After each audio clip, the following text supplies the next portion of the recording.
What does Five Nights at Freddy's Ruin hide off camera during the third chapter? The third chapter in FNAF Ruin takes place on the catwalks above Monty Golf. A lot happens rather quickly in this area, and down below we can see where we once were. So while Monty and the entity pursue us, we're going to head out of bounds and take a look at things you normally can't see, like an accidental oversight caused by the virtual world and the real world overlapping. So I hope you enjoy this game-breaking experience in Five Nights at Freddy's Security Breach: The Ruin DLC. As always, let me hit you with a real quick recap. So we start off this chapter in the vents right after the theater. We suddenly fall down into the Monty Golf ride, which takes us through the history of Monty and Bonnie. However, the ride is damaged, so we must hurry and jump out of the ride before it crashes. Cassie then finds herself on the catwalks above Monty Golf, and she must navigate the damaged and slippery scaffolding to locate 4 child security nodes. Along the way, we encounter strange doors that can warp us, and eventually the entity gets banished and can no longer hunt us down. With this, we finish disabling the parent node and once again hitch a ride in a Monty cart.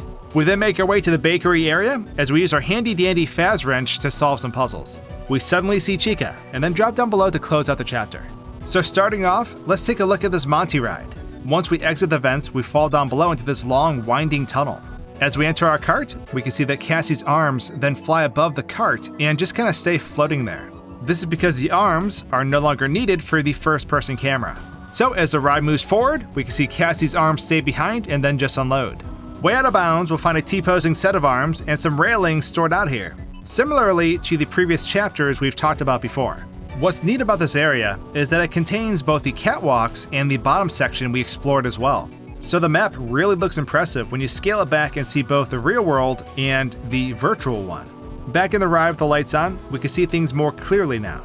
We can check out Monty's one-man jug band and see that nothing is behind his little cabin. We can also take a closer look at all the character cutouts in the next section, as Monty admires the glam rock stars. Just ahead we can see Bonnie giving Monty his guitar, but what's interesting is that only half of Bonnie is there. His torso is cut off right behind the red curtain. I'm not sure why this is, because I'm pretty certain this isn't well hidden even during normal gameplay. Right beyond this we have Roxy helping Monty with her hair. But what I find most interesting is this last section. Monty is now playing on stage, and this cyclone is emitting from his guitar. This has basically destroyed Freddy, and if we check out the cyclone further, we'll see something else. Bonnie was thrown high into the sky at the peak of the cyclone. Poor fella, his cutout is so small too. As we make our way out of this section, panic sets in as the track up ahead is busted. We can watch the cart ahead of us speed up and fall off before us, and we can see it falls down into the great beyond. It continues to fall straight through the virtual world, and ultimately despawns once it falls through. We can follow our cart on the same journey as Cassie jumps out. Our cart clips through the ground and falls to the virtual world as well, before coming to rest beneath it. Suddenly, it is warped across the map, where it lays sideways for a moment before it unloads. Now we're stranded on these catwalks with no ride out of here, which leads us to our next task. We must navigate this area as we search for all the nodes. I will say this was one of my least favorite parts of the game while playing through it as an ant-sized Cassie. Never again. Anyways, the first thing I check out is the golf course down below. I want to see if we can explore down here with Cassie, as we were technically down there in Chapter 1. Before doing so, I got sidetracked while lurking out of bounds. I noticed multiple objects that never unloaded from our previous endeavors, which includes 4 endoskeletons, along with their virtual counterparts, and this little moon toy. Isn't he just cute? Getting back on track though, I activate a flying mod that allows me to, well, fly. It also lets us see what Cassie can and can't stand on. Sadly enough, a lot of the terrain down here has 0 collision. However, it was discovered that all the staircases down here did in fact have collision, allowing us to walk on them.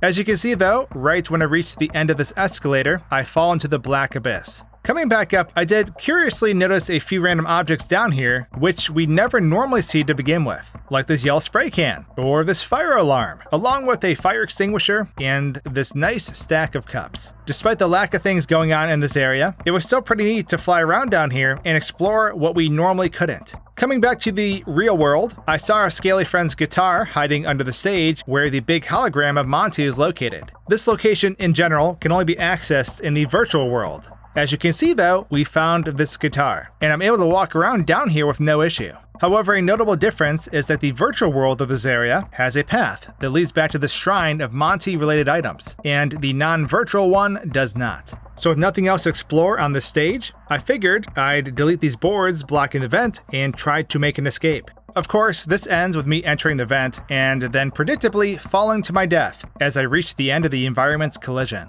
At the other end of this vent, you can see it actually goes on for quite a bit, just minus the collision.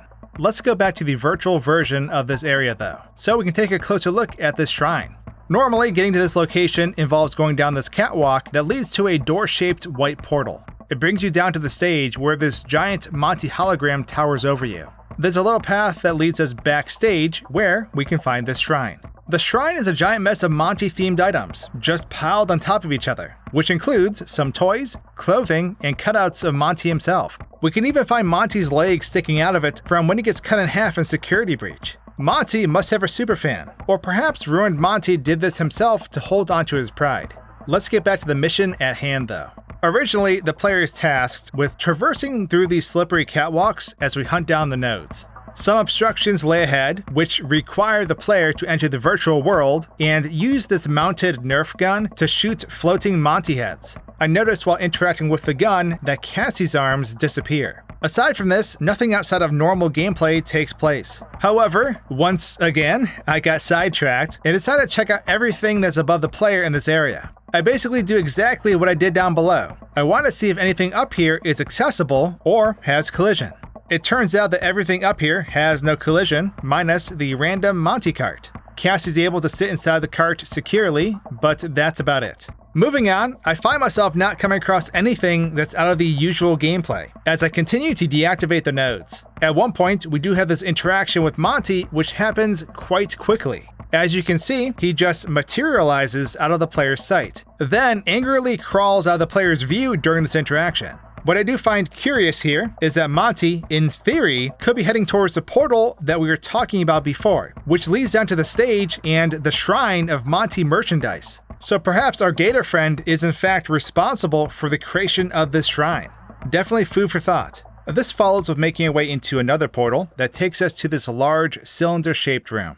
As the player continues forward on this lone catwalk, we're greeted by the entity as it charges towards us. Luckily, it is disabled before reaching us. Unfortunately, this area has a minimal amount of out-of-bounds activity going on. However, we are able to see that this location is not far from the catwalk area we were previously in. As we progress and deactivate the rest of the nodes, we're of course tasked with going back to the security node, connecting the holograms, and making our way back to where we came from, the Monty cart. But before riding it, I want to mention some things I forgot to before. For one, even though there mostly isn't a collision down below, and there is a death barrier, the map itself is still fun to explore in this barren state if we were to simulate collision again. Large portions of the map are missing beneath the fog, and it looks like a trippy dream. Doorways open up to nowhere, and we can just walk right up to the edge of the world. Everything is abandoned still, like the Monty Golf course that runs through this camper, but nothing feels cluttered with debris since it's all gone. The virtual world beneath the fog is relatively the same, although it is certainly more eerie. Up top of the start of this area, there is a section that introduces the slippery floor, as a box and barrel fall off the catwalk. Now these two objects are physical objects, so they enter a free fall when they plummet. And the way the physics work usually means there's an element of randomness to their fall, so we can watch them fall or bounce off things on their way down. Now, to ensure that these objects are also gone in the virtual world, the developers have both event copies play at the same time. However, there is an oversight with this, because depending on how the barrel and box fall, it's possible to look around in the virtual world and see the box and barrel from the normal world just fall through the map. So we can see this barrel up top enter the virtual world down below. Below the map, we'll eventually see all the objects falling, unless one of them got stuck on collision somewhere, which is possible.